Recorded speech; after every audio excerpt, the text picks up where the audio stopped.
오늘 하세나 본문은 디모데후서 1장 1절에서 7절까지의 말씀입니다. 하나님의 뜻으로 그리스도 예수 안에 있는 생명의 약속을 따라 그리스도 예수의 사도가 된 나 바울이 사랑하는 아들 디모데에게 이 편지를 씁니다. 하나님 아버지와 우리 주 그리스도 예수께서 내려주시는 은혜와 자비와 평화가 그대에게 있기를 빕니다. 나는 밤낮으로 기도를 할 때에 끊임없이 그대를 기억하면서 하나님께 감사를 드립니다. 나는 조상들을 본받아 깨끗한 양심으로 하나님을 섬깁니다. 나는 그대의 눈물을 기억하면서 그대를 보기를 원합니다. 그대를 만나봄으로 나는 기쁨이 충만해지고 싶습니다. 나는 그대 속에 있는 거짓 없는 믿음을 기억합니다. 그 믿음은 먼저 그대의 외할머니 로이스와 어머니 유닉의 속에 깃들여 있었는데 그것이 그대 속에도 깃들여 있음을 나는 확신합니다.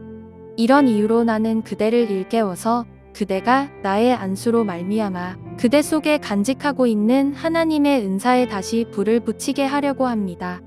하나님께서는 우리에게 비겁함의 영을 주신 것이 아니라 능력과 사랑과 절제의 영을 주셨습니다. 오늘부터 저희는 디모데후서를 살펴보게 됩니다. 디모데후서는 디모데 전서와 디도서와 같은 목회 서신입니다. 따라서 디모데후서는 일반적으로 교회 모든 교인과 사람을 위해 적은 편지가 아닌 목회자들과 교회 지도자들을 위해 적은 편지로서 교회는 어떻게 운영되어야 하며 어떤 사람들이 감독과 수장이 되어야 하는지에 관한 바울의 이해가 아주 잘 담겨 있습니다. 그러나 디모데후서가 다른 두 목회 서신과는 상당히 다르다라고 보는 이유는 이 문학적 형태로 볼 때는 비슷하다라고 볼 수는 있으나 서신의 수신자인 디모데에게 전달하는 내용의 방향성이나 방식은 아주 다르기 때문입니다. 거짓 교사들에 대한 언급이 많았던 디모데 전서와는 달리 디모데 후서는 아들과 같은 디모데를 향한 개인적인 편지이며 격려로 충만합니다.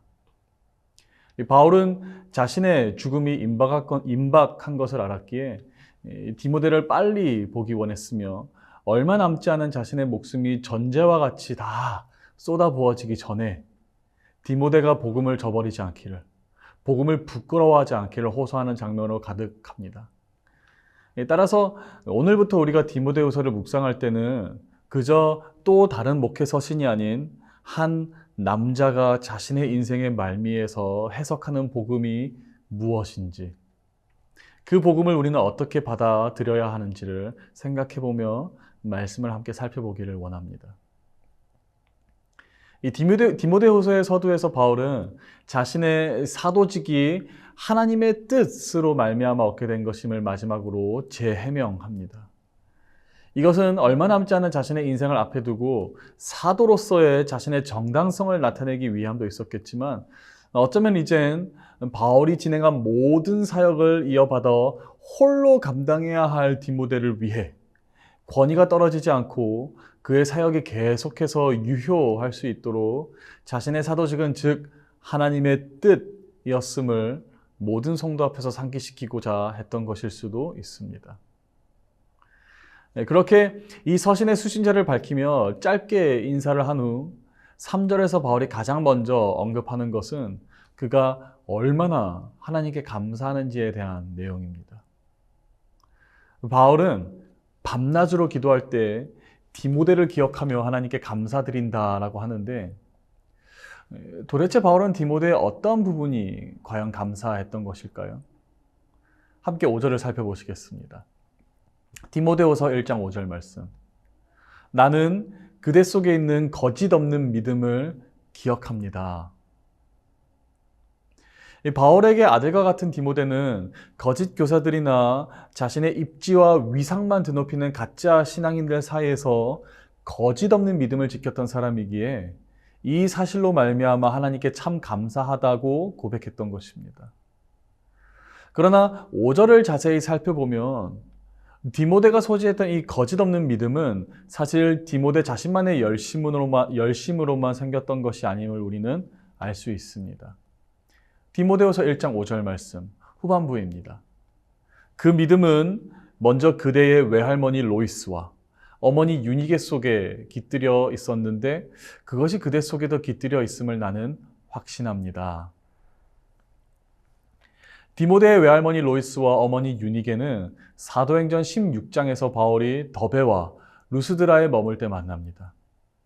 특히 어머니 유니게는 믿는 유대 여자였으나 아버지는 헬라 사람으로 이방인이었음을 설명하며 3절에서는 바울이 디모데를 데리고 떠나고자 할 때 비로소 디모데가 할례 받았음을 기록하는 것으로 미루어 보아 디모데는 경건한 유대인의 가정에서 교육받지 않았음을 우리는 유추해 볼 수도 있습니다. 그러나 그랬던 디모데가 어리고 또 경험도 없으며 심지어는 바울처럼 유대인으로서 제대로 된 조기 교육이나 근본도 없었음에도 불구하고 어떻게 바울이 그토록 공들였던 에베소 지역의 교회들을 담당하는 한 명의 목회자로 거듭날 수 있었을까요? 바로 어머니와 할머니의 그리고 가족의 신앙이 있었기 때문입니다. 어쩌면 우리는 디모데와 같은 훌륭한 목회자를 만나기를 기대하며 바울과 같은 훌륭한 스승을 만나서 나 자신 또한 그런 훌륭한 목회자, 목사 디모데가 되기를 꿈꿔보기도 합니다. 그러나 사랑하는 성도 여러분, 디모데는 바울의 안수를 받기도 했으며 바울과 함께 선교지의 여러 경험을 하면서 다시 한번 하나님의 은사를 재발견하는 시간도 분명히 있었기에 오늘날의 디모데가 된 것도 있을 테지만 만약 외할머니 로이스와 어머니 유니기 속에 깃들여 있었던 믿음의 유산이 없었더라면 어쩌면 오늘날의 디모데는 없었을지도 모르겠습니다. 따라서 바울 또한 이 사실을 매우 잘 알았기에 그는 그의 서신을 시작하며 디모데에게 깃들여 있는 이 거짓 없는 믿음의 모든 공을 로이스와 유니게에게 돌리며 하나님께 감사했던 것입니다. 우리 사랑하는 높은 뜻 푸른 교회 성도 여러분, 오늘 여러분께서 우리 교회 청년들을 위해, 우리 교회 차세대를 위해 한 명의 로이스가 되어주시고 한 명의 유니게가 되어주시지 않겠습니까? 인생과 신앙의 선배로서 그리스도인은 어떻게 살아야 하는 것인지, 어떤 모습으로 세상 가운데 제사장으로 머물러야 하는지를 보여주시지 않겠습니까? 그리고 무엇보다 기도의 재단을 쌓아 우리 교회와 우리나라 교회 가운데 이 다음 세대의 마음 가운데 거짓 없는 믿음이 깃들어질 수 있도록 신앙의 유산을 남겨주시지 않겠습니까? 먼저 된 자들로서 모두가 바울의 마음을, 로이스와 유니게의 마음을 품고 살아가며 기도하기 시작할 때 하나님께서 다시 한번 우리 가운데 주님 앞에서 신실하고 주님 마음을 시원케 할 새 영혼들을 세워주시리라 믿습니다. 오늘의 하시전은 우리 교회 장년부를 위해 기도하는 것입니다.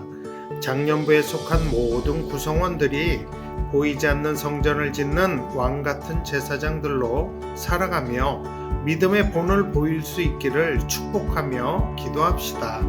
오늘의 하시죠. 함께 하시죠.